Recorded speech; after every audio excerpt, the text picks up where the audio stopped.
I don't think there is any government that has killed its people more than the RUTO government in history of Kenya. Koro RUTO has good meaning for us because it's giving our dead state funeral. When you die and you are given a state funeral, now everybody follows you because somebody has been given a state what? Ofo or nama.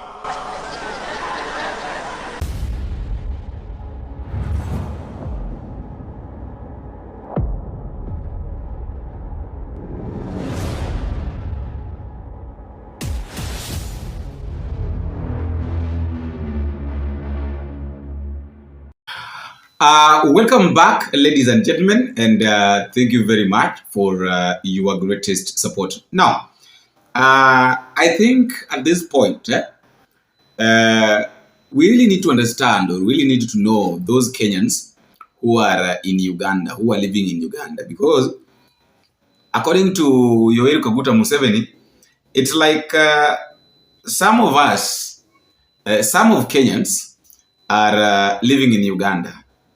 I'm saying this because of Yoweri Kaguta Museveni's demand that he needs to occupy, like he needs part of the Indian Ocean, where he's saying that Indian Ocean belongs to him.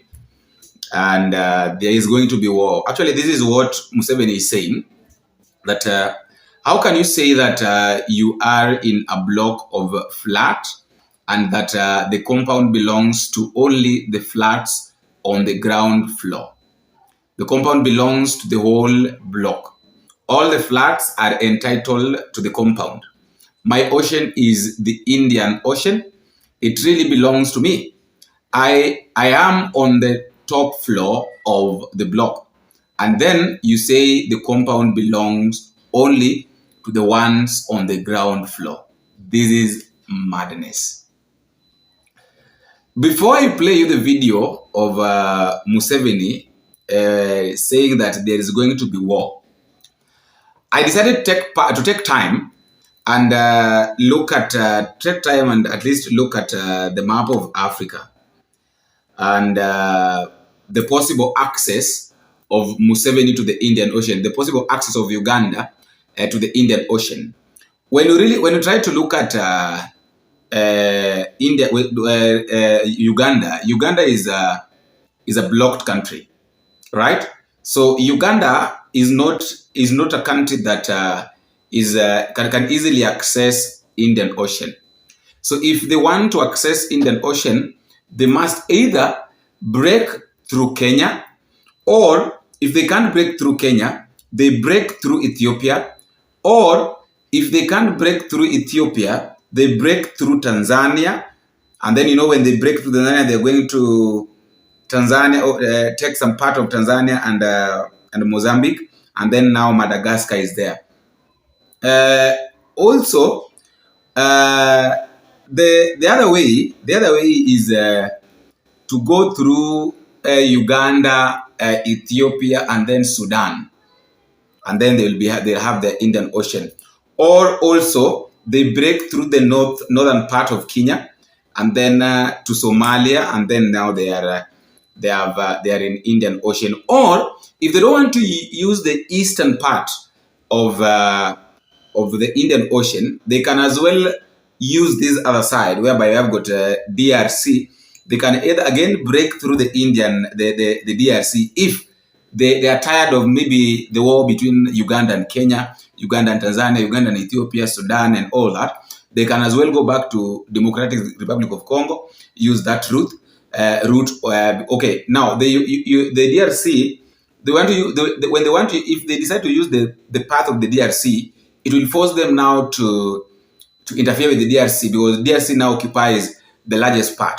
They can't access the other side, the western part of the Indian Ocean, without interfering with the DRC, because when they want to access it through the Angola, they must pass through the DRC. If they want to go through the Gambia, still the same. So Museveni is insisting that Indian Ocean belongs to him, and in fact, Indian Ocean yote ni yake. Na he's saying that there is going to be war. You see? So he has declared that there is really going to be war between Kenya and Uganda because of this issue. So trying to look at these maps, trying to look at the other one was the Africa. Now trying to look at the East African map, we have got you see where Kampala is, Uganda is. Now this Uganda, I don't know. That is why I've said that these guys are supposed to tell us: do we really have some Kenyans who are living in Uganda? Because according to Museveni, he's insisting that the Indian Ocean belongs to him, and in fact, the whole part of the Indian Ocean that he can access, he can only access it through the southern part of Kenya. How is it possible for him to access Indian Ocean? And in fact, he's threatening Kenya. Is threatening by saying that there is going to be. I want you to listen to Museveni, and then I come back so that I can read for you what his son said. Listen to him. I say, you people, why don't you see how to unite? Because Uganda, even if you wanted to build a navy, how can you build it? We don't have access to the sea. The political organization in Africa is so irrational. Some of the countries have no access to the sea. For economic purposes, but also for defense purposes, you are stuck. How do I export my products? That's why we have got endless discussion with Kenya, then this one stops, then another one comes, then the railway, the pipeline, the what, we discuss. But that ocean belongs to me. Because where is my ocean? I am entitled to that ocean. In future, we are going to have wars. In the future, we're going to have wars. How can you say that you are in a block of flats, that the compound belongs to only the flats on the ground floor, that the compound belongs to the whole block. All the flats are entitled to the compound. Yeah. There's no way you can say. So may I just watch these people? You are really endangering yourself. How can you have a situation like this? Uganda is landlocked inside here.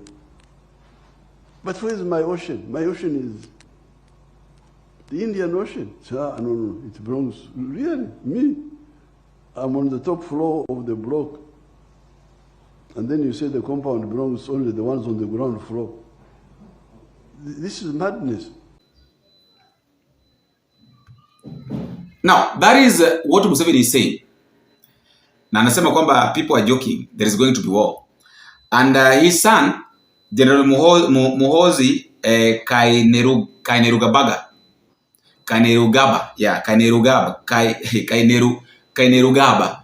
is saying that it will take me only 8 hours to capture the Indian Ocean from Kenya. I really don't know why Muhoozi is thinking that Kenya is just an easy country. I really don't know why he's thinking that Kenya is like Uganda, that you can tell, let us go, you can tell that we are going left and then they go left. We're going right and they go right. Kenya is not as easy as you think. That is what I know. Not what I know, that is what is there. Kenya is not an easy country the way you think. For you to do anything in this country of Kenya, hata utakuwa umejaribu sana. Hata wewe utakuwa umejaribu na utainuliwa mikono. Because you can't just wake up in the morning and say that you can control Kenya the way you want. If the president himself cannot control Kenya, cannot just wake up in the morning and say that now I want to do this, there must be questions to be asked. Why do you want to do it? Who told you to do it? How is it going to benefit us? Now you are talking about this, and yet you know that this one is going to cause a lot of war. And mark you, Kenyans are always ready for war at any given point. There is no single day that Kenyans are not ready for war. Kenyans are in fact, Wakenya wanakuwaga tayari kwa vita kila wakati. So you and your father saying that you want to access Indian Ocean and you've declared that there is going to be war between Kenya and Uganda simply because you want to access Indian Ocean. I don't think if it's something that, how do I put it? I don't think if something that we can really talk about. Yeah, we can't really talk about this based on the understanding, the level of understanding and all that. Because personally, what I believe or what I know is that a leader should understand that there are some of the things that can't just happen within a day. There are some of the things that no matter how you try to insist, like do you see the reasoning that Museveni is giving? Ati mkiwa mnaishi kwa compound, and then that compound where uko 8th floor. So it's like now he's trying to say that the owner of the compound is demanding, and he's saying that the compound, ground floor and the compound, like the compound up your parking and all that only belongs to the ground floor people. Come on, we've lived in apartments. We live in places where you can park. Unaweza park chini and nobody questions you. So what is he trying to say? That example is not, in fact, your example imempotosha kabisa. Your example hata angepeana mfano mwingine. Because once you're living in an apartment, or once you're living in a house, either iende 8th floor, iende 5, 6, 7, 8 floors, ama hata 6, ama 4, you have the access to the ground floor, the parking. In fact, the parking lodge belongs to all of you as long as you are in that you're in that apartment. So tell me how this one is going to how Museveni is entitled to access Indian Ocean na huko penye yako without, you really need to do something. You really need to do things without interfering with other people. Naye anataka kuifanya kimakusudi. They insisted on Lake Victoria at the Migingo Highland. There have been war on the Migingo Highland here and there. So they want to transfer the war that has been in Migingo Highland to Indian Ocean. Of course, we agree that some part of Lake Victoria imeenda mpaka Uganda. That is where now we are having the Migingo Highland. So tell me how Museveni is going to access Indian Ocean. Niambie tu. Sina ubaya. Hatuna ubaya. Tunaomba tu Muhozi pamoja na babaye. Na wale watu ambao wanamjaribu kumuunga mkono watuambie kwamba okay. Kama Uganda, hii ndio njia ambayo tunaweza tukatumia kufika kule Indian Ocean. You see? The second story is about Bishop Charles. And this one is a question that I want to ask fellow Kenyans. What is really normally wrong with the laws? What is normally wrong with the people?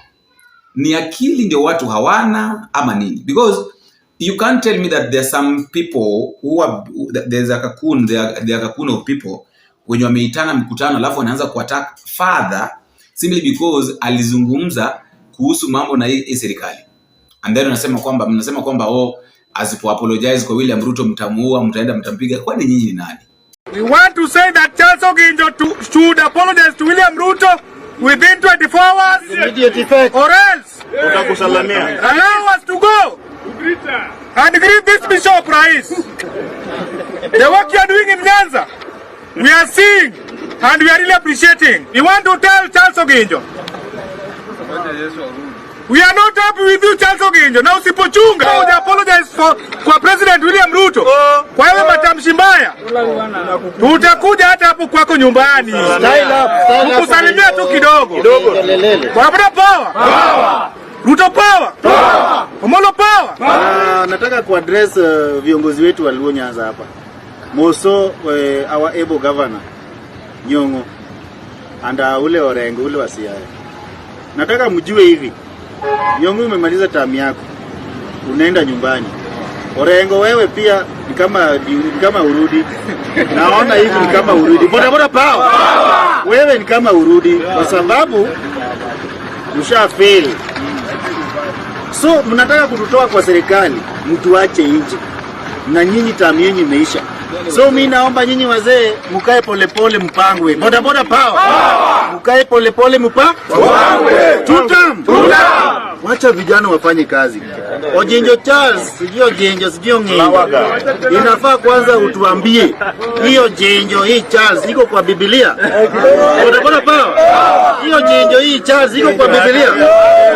Enda angalia jina kwanza na usitumike. Viongozi hao wetu wa Nyanza hapa Nyong'o na Orengo wasikutumie. You see the level of stupidity that some of these people have. You don't have a job.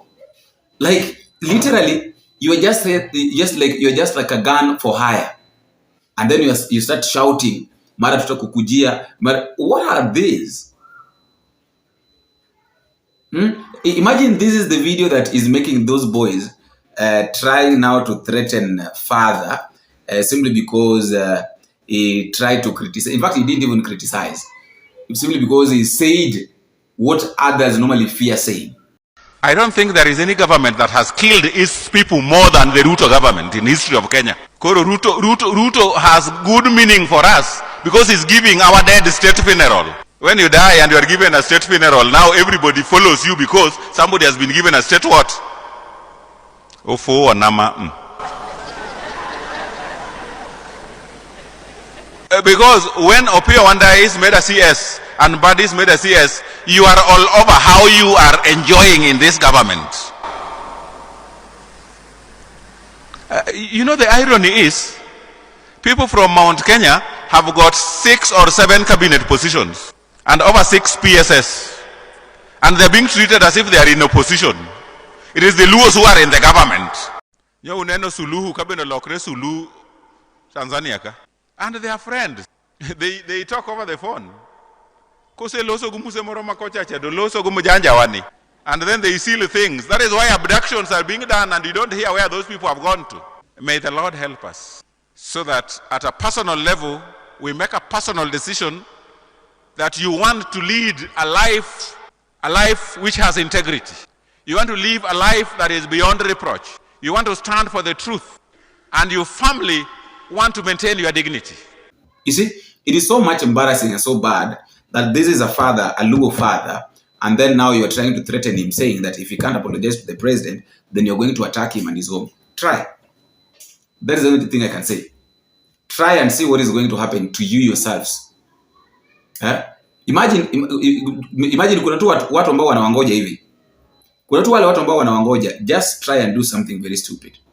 That is when you'll know that all these people that normally speak, they have a right to speak, and that nobody can interfere with them. After all, guys, that is just my thought, and that is all for now. Let me also know what you think at the comment section, but don't forget to drop me a comment, tell me what you think, and where exactly you're watching this video from. Until we meet again, I've been your host, Geopolitical. Pink.